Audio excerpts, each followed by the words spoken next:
Labokol itasil sel beklath ilatame damora tokshorgid halakmol kung sanga randim bola pina program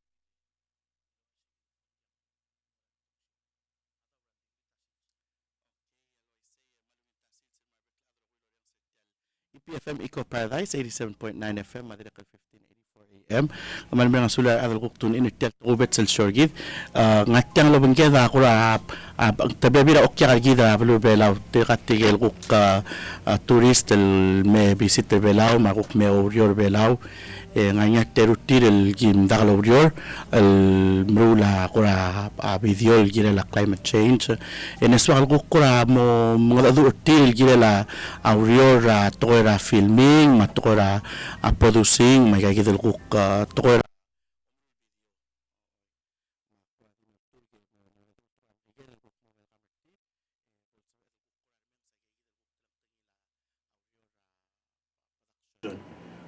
تقوبت ستاجد الأوريول كوكلا بلاد مبرورني تلقى direct القرى تجيب القرى ما صار مودة سبايدر اللي تلقى أرذيل النا تغير فيلمين كده مدنيت مو تغير تغير فيلمين ما أمرو الفيديو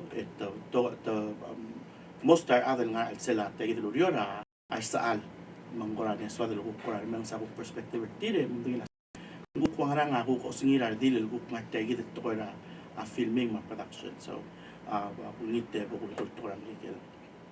Okay, so with that said, ladies and gentlemen, thank you for tuning in to EPFM Eco Paradise. We're very fortunate to have some special guests with us, and they are tourists, but they are also here for work, and they're in the production and film industry, and we're really fortunate to have them here and talk to us a little bit about what it's like to be, well, one, being women in a male-dominated industry, which is film production. So with that said, I'd like to introduce our guests, Zoe Lewin, and Genevieve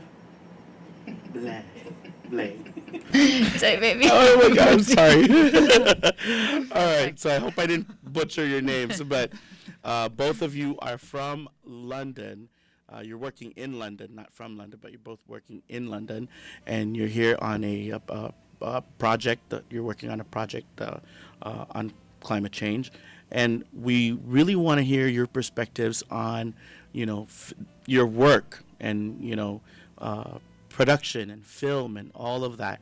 I think that's one thing that Palau is still working on developing is our film industry, our video industry, and as we get into social media and it's becoming really sort of the predominant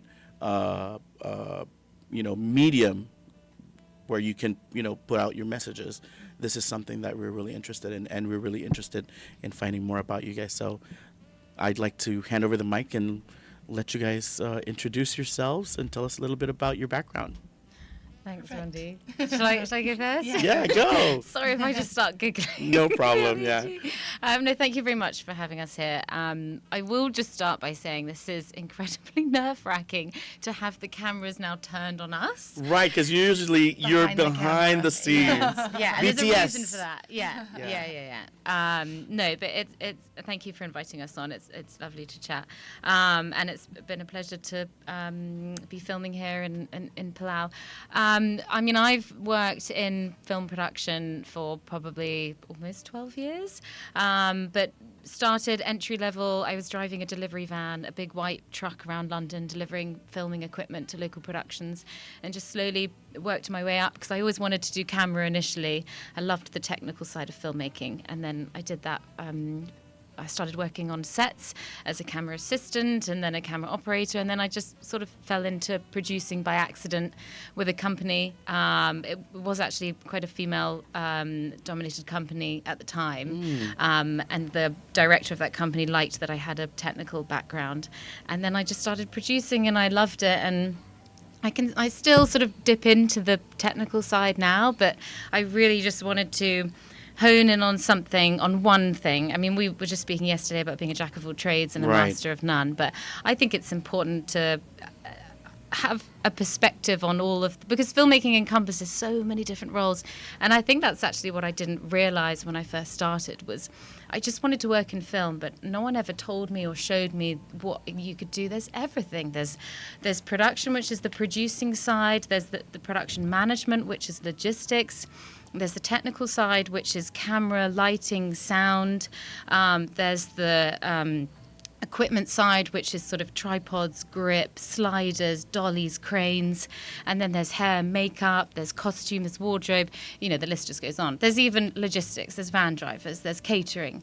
There's all sorts that you can do. And you kind of just need to explore and test it out a little bit, which is what I did, and find that one thing that just sort of gets you, which producing did. And 12 years later, here I am in Palau. Wow, that's amazing.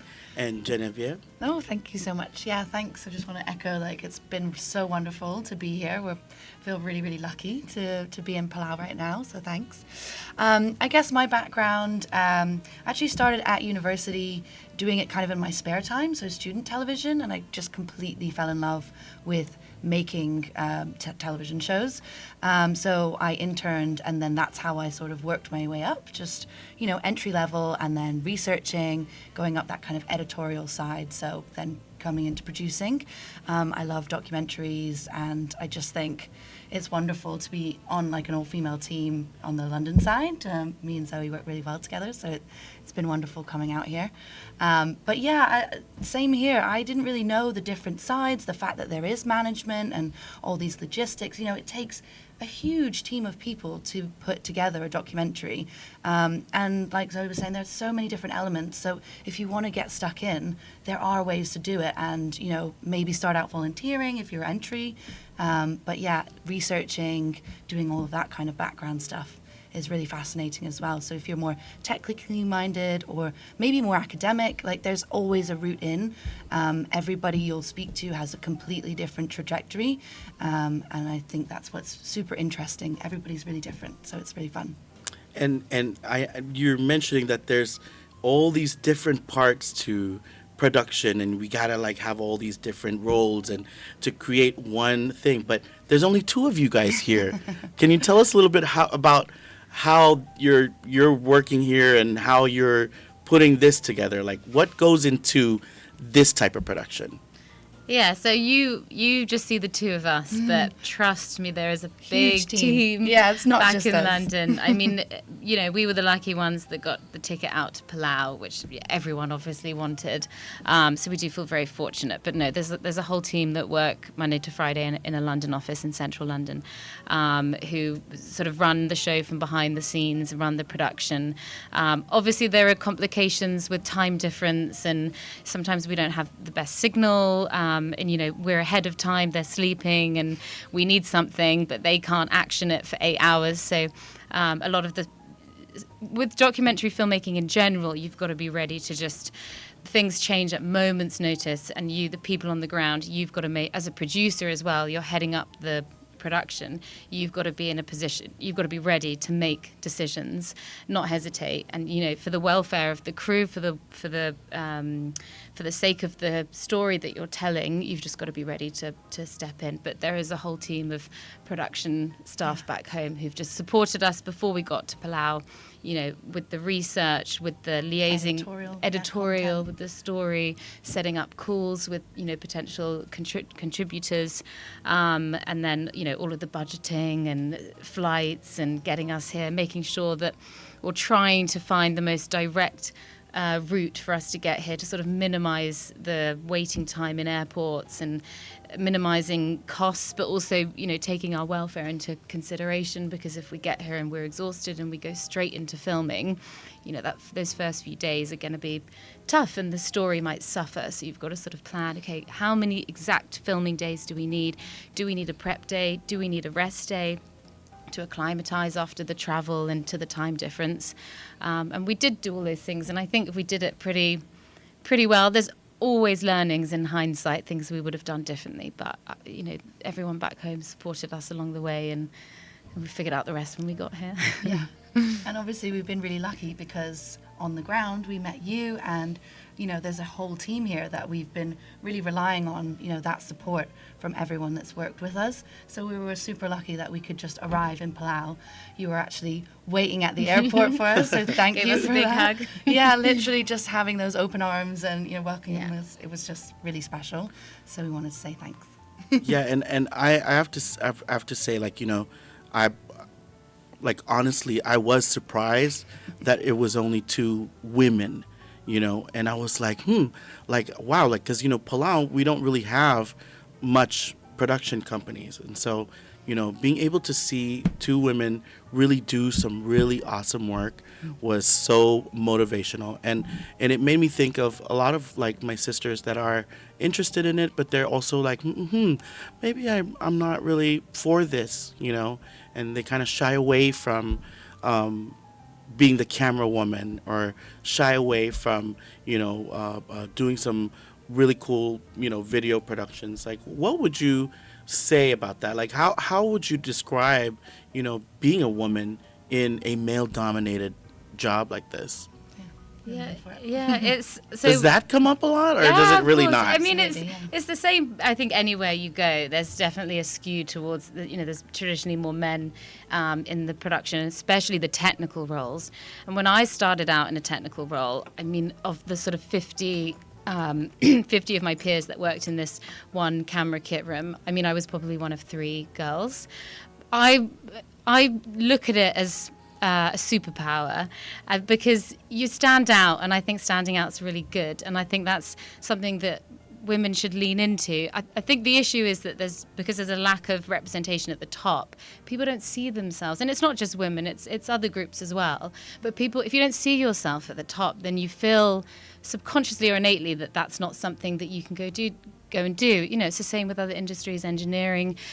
There's not women visually represented at the top. We don't see them in those roles, or the C-suite roles even. So the trajectory traditionally is women sort of tend to go one way, not always, Right. and then men sort of go, they The go other way, another way yeah. because they see themselves there, so they believe they can get there. But honestly, I loved standing out as a woman because people would always comment on the fact that I was a female camera operator. I still see adverts for female only camera operators because it's a sensitive subject matter or something. You don't see an advert for a male camera operator because camera operators just tend to be male. Yeah. But just lean into it. There's no reason why women can't pick up equipment or can't go work in production. We're all equal. We can all do that. I said to some of our team last night at a dinner, it's perseverance. It's belief and perseverance. And there's 2 things that I always live by. And one is you don't ask, don't get, which my dad always tells me. And then the other thing I've just forgotten. Oh, the other thing, is, and these go really well together. It's if you don't ask, you don't get. And the other is kill with kindness.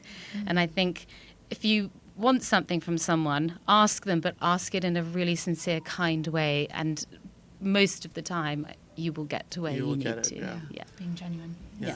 Yeah. And I think that, that type of sort of thinking gives, women an edge in a lot of things, because there's things like, I always tell people, there's a difference between being aggressive and being assertive. Yes. Yeah. And I feel like, there's sometimes you need that assertiveness and less of that aggressiveness. Agree. And that's where our women's gentle ways can come in to play, Yeah. So I'm really proud of you guys, and I'm amazed at a lot of the work that you do, and that's the reason why I really wanted to bring you guys on air. Is I wanted to show a lot of Palauan women that these jobs and being in film and doing production is another window of opportunity for a lot of Palauan women. And women tell really good stories in Palau, and as you know, Palau is a matrilineal society, and I feel like it's important for women to know these tools that they can use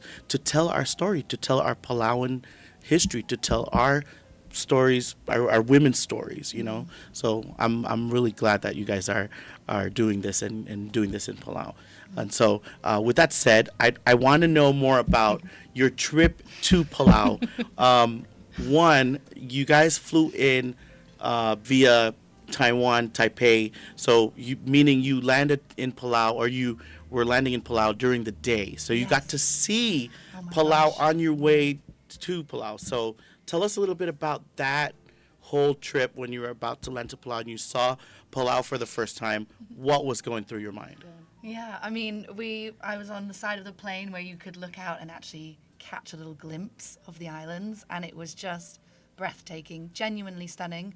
That pristine, clear water, it's just so gorgeous, and I can't even put into words really because it was everything I'd hoped for and even more. It was absolutely gorgeous. It's weird when because we've been researching Palau for months.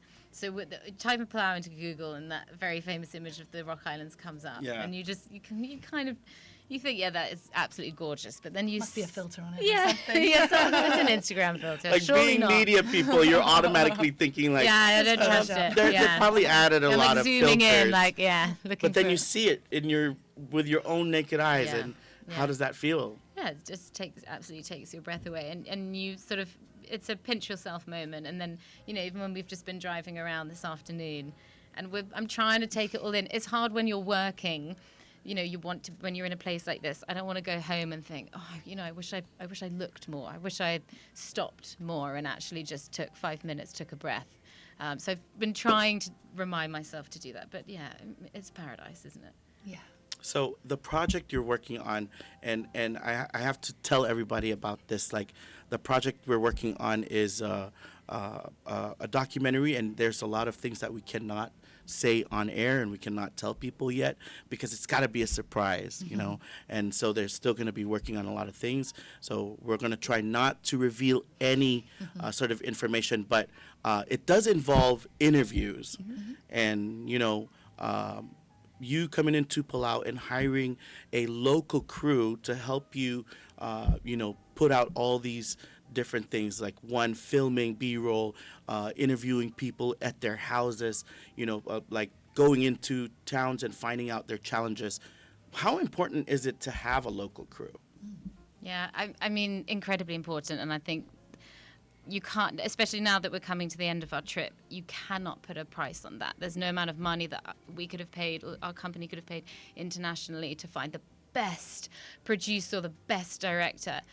It counts for nothing, especially in a place like Palau, because our team and Rondi, you've been absolutely essential to this. But having people on the ground who, you actually do know everyone, but but you. It's a small island. It is a small island. We've learned that. But you know everyone. You understand the culture. You speak the language, but also the climate. You're very used to working in this environment, and Jen and I are sort of still acclimatizing now. But and yesterday, we needed, I said to you, we've got all of these beautiful shots of Palau. We've got the Rock Islands. We've got all of the scenery. We've, the subject matter shots that we needed. We've got these amazing interviews with some incredible contributors. We were just missing one key thing, which was capturing Palauan life, Right. which I kept going on about. But it's a really important part of the story that we show Palauan life. We show the community. We show the people here. We want shots where people are interacting with each other. Last night we got some great aerial shots of some people playing volleyball just after work, just hanging out. Yeah. But yesterday, and there was something really specific that I needed. And I said, oh, Rondi, like, I can see a lot of people outside their homes. Like, can we just show up, like, knock on the door? Because back home, people are very suspicious. Right. And lo and behold, Rondi's just like, yeah, like, let's just go. And you roll down the window, you speak to them in Palauan, and I don't understand what they're saying back, but I see a thumbs up, or I see one of these. Next thing you know, people are inviting us on their boat today to go out to the Rock Islands. They're inviting us in for lunch. Everyone's so accommodating, but I couldn't do that. Jen couldn't do that. Anyone from London and our team, we can't just show up to people's homes because they need that familiarity that you have with them and that trust. Connections. I mean, some of the people you didn't know personally, Right. but immediately, they felt comfortable in your presence to let us into their home. So, and Well, that was necessary. I cannot ever take credit for that. That is the Palauan hospitality. Yeah. And I feel like you really went through that Palauan hospitality, because that is not me, like, entirely. I probably was able to kind of just like, connect you, but honestly, like Palauans are like that. They're very hospitable and they want to know, what you're doing, but they're not like, they don't feel intrusive because we don't really have, sort of violence or anything that's going on in Palau that makes us, in that it's kind of, we're like those jellyfish in the jellyfish lake that lost their sting. We just don't Yes, have that's a great analogy. anything to, Yeah. to defend ourselves against. So we just want to know. We're curious, and if we're asking questions about what you're doing and what are you working on, we genuinely want to know and we want to be a part of it. And I think also, having that topic of climate change, Palauans, from north to south have really experienced, a lot of these changes. And we really want to help in whatever ways that we can to, especially with the media, with, companies that come to do documentaries. We've seen it where they play it out in other places and it has a big effect on companies, big countries that don't know that they're affecting us, and we feel defenseless. So whenever there's an opportunity like this, everybody wants to jump on it and just say, help, stop, do something, like stop, because we're collecting trash at every, rock island, and it's not our trash. We're like facing beaches that are moving, and we're like, how do we combat a moving beach? So those types of things, we're like, the only way we can do this is through awareness, and everybody knows it by heart that we have to help. And so that was the Palauan heart that you really witnessed, and I hope it felt good. Oh gosh, we saw it in Yeah. full force and it was Yeah. amazing. So yeah, thank you to Yeah. everyone that really, really did welcome us, because that is very special. Yeah, we don't. It's very different back home, so it's going to take a bit of adjusting to. Yeah, to tell get us a back. little bit about that. Like, so you guys are from London, and I'm not saying, say what London doesn't do well or what, but tell us a little bit about that contrast. What are some interesting things you found about Palau that were just not like that in London? Obviously, you can't go to somebody's house and knock and say, hey, can we film you? And you just sign a little note over here, like, They'd be peeping around the curtain and like, shove it in your face. I mean, the weather for one. Yeah, climate very different. Yeah. What's the climate like in London? Like, Pretty cold The compared thing to here. the thing I do like about London, because I'm a sort of more cold, like wintry person, but London does have 4 seasons, and I do quite like that, because there's a bit of, when you're a bit bored of the heat, and our heat is not heat in Palau, but British people's tolerance to heat is far less than yours and people here. But then the summer's over around September, and we go into autumn, winter. So, but we do have full 4 seasons. so we are kind of in the summer season. Yes, it's full summer. So back you're home. kind of ready for this kind of heat, but like not this type of when heat. it's the thing where you get off the plane and you exit the airport, and it just So sort all of, that humidity. yeah, and you're like, okay, get me in the air conditioning. Wow. How about in terms of like food and all these different aspects of Palau? Was this a culture shock, or how do you adjust yourself to that, or how do you prepare so you don't get culture shock? Or was this completely a culture shock? I wouldn't say a culture shock. I mean, it is completely different. I hoped I knew what to expect. It's an island nation, and I was excited that you guys are really close with the ocean. So fish was like my number one, that I really wanted to eat, like a fish that was caught freshly. And we were so lucky to go to a lot of wonderful restaurants. One that we tried, Kevin's restaurant. Oh was yeah, a the favorite for local me. the local restaurant up north. Some pretty- Okami, yeah. Okami, that's yeah. the one. Yeah, some good snapper. Although it wasn't snapper. It was long nose something. Yeah. Super delicious. Highly recommend. I'm sure Sorry, Kevin, if you're listening. And it Wrong.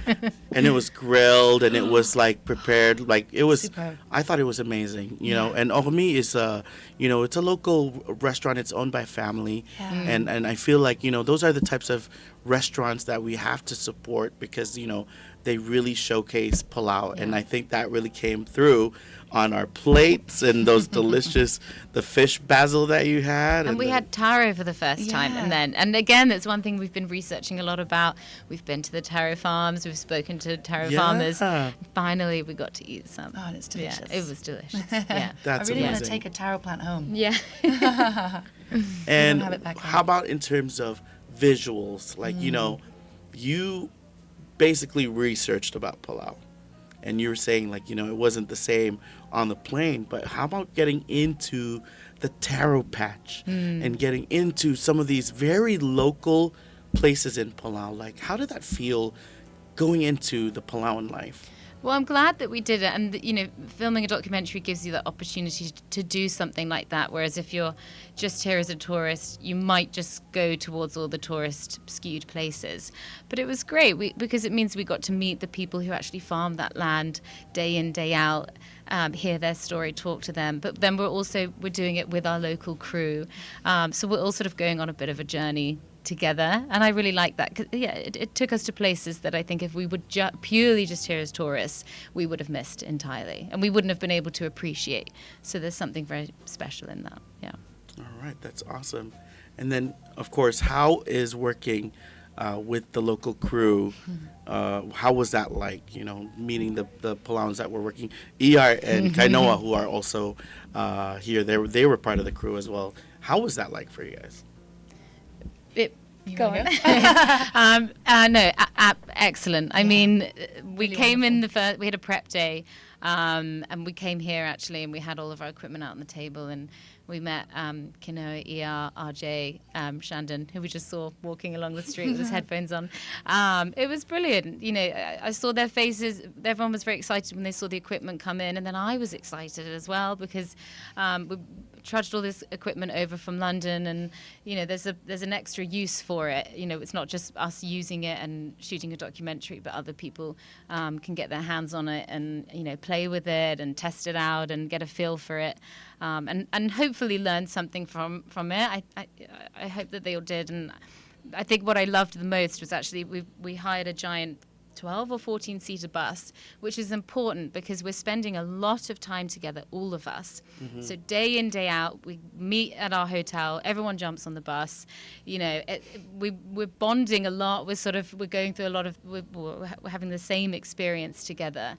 And, you know, we're all singing on the bus, we're chanting on the bus, we're doing roll call on the bus, we're playing songs. And then the best part was that everyone was able to then switch it on as soon as we needed to, as soon as it was like, okay, it's go time, the light's going, it's starting to rain, get the equipment in the van, or like we were missing Everyone something, mix it, someone yeah. would run, one of the guys would run to the van and get it. But just, you know, considering how young they are, they're incredibly technically minded, which is very impressive. But I think actually their sort of approach, their professionalism, their politeness, their friendliness, and just how everyone was able to get on with one another. You need that and have a laugh together. You can't do a job like this and not all be able to just relax and, you know, remember that we're all here to make something important. But, you know, if you can't have a laugh along the way, I think that was really key into making this successful, and we knocked it off the charts. Like, we hit it hard. Like, one, you know, the generational, you know, commonness that we had together, but also, you know, being able to have one goal in mind and sticking to that goal throughout a whole project.